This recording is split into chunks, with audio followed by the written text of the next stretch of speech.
2019. Baiklah, pada pertemuan hari ini saya akan membahas mengenai bab 11 tentang heteroskedastisitas.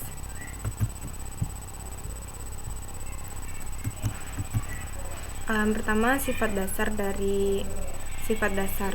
Homoskedastisitas MPK salah satu asumsi model regresi linear. Homoskedastisitas berarti variance error bersyarat X merupakan suatu angka konstan, dilambangkan dengan seperti ini. Dan ini merupakan ilustrasi pada model regresi linear berganda. Sebaliknya, kalau heteroskedastisitas berarti variance error bersyarat X merupakan angka yang tidak konstan, dilambangkan dengan seperti ini. Dan ini merupakan ilustrasi pada model regresi linear sederhana. Alasan yang pertama, mengikuti error learning models, manusia belajar kesalahan mereka dalam berperilaku menabung makin lama makin kecil. Variance error diharapkan menurun. Contohnya seperti ini.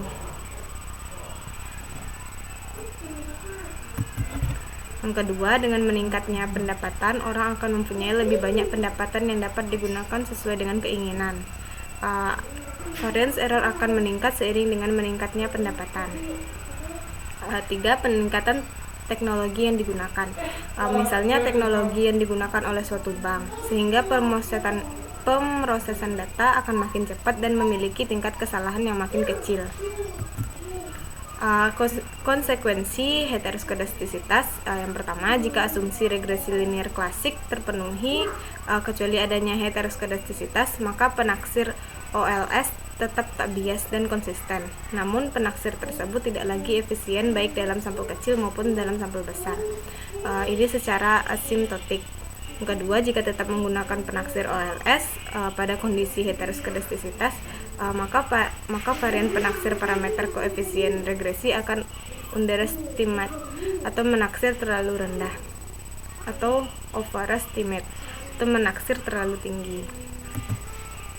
Dan ini merupakan pendeteksian heteroskedastisitas. Yang pertama melalui metode grafik, yaitu melalui plot antara E pangkat 2 dengan Y1 atau XI. Contohnya seperti ini.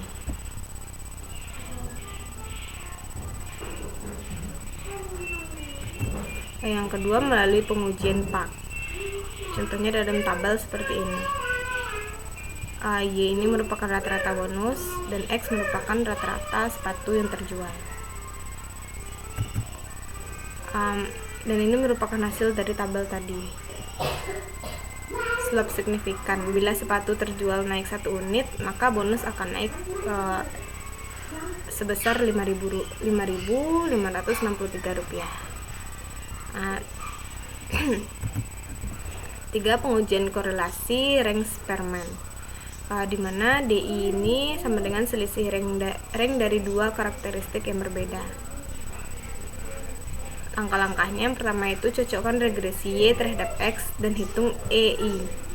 2. Hitung rank dari EI dan XI. Selanjutnya hitung korelasi Spearman.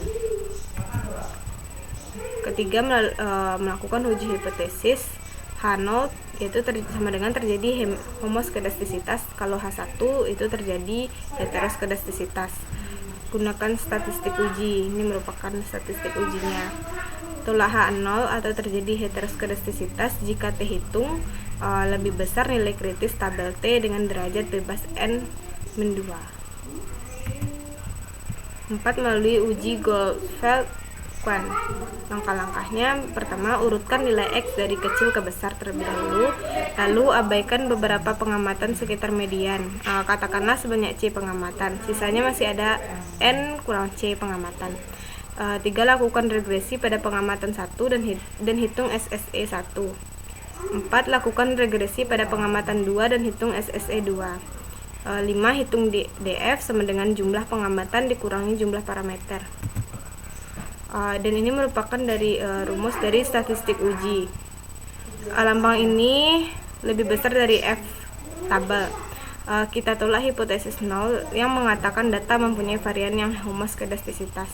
Kalau H0 ini tadi itu tandanya terjadi homoskedastisitas, kalau H1 terjadi heteroskedastisitas.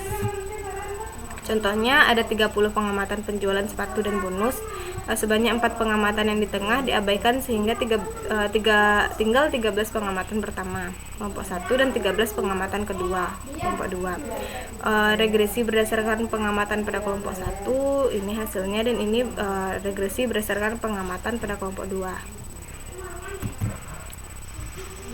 Ini dari tabel F didapat F, sama dengan 2,82 sehingga D lebih besar dari F. Kesimpulannya ada heteroskedastisitas dalam data.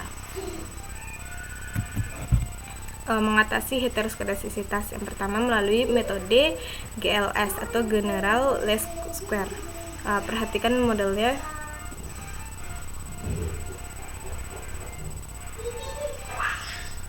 Ini merupakan dari model dari GLS.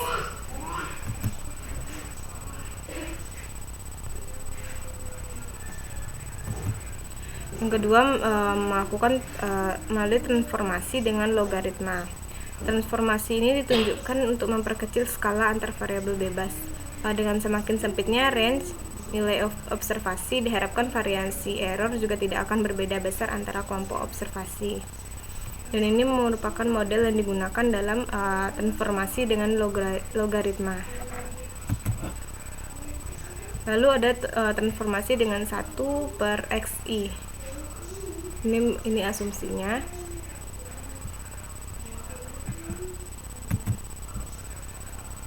Lalu ada transformasi dengan I per akar dari X1 dan transformasi dengan E dalam kurung YI.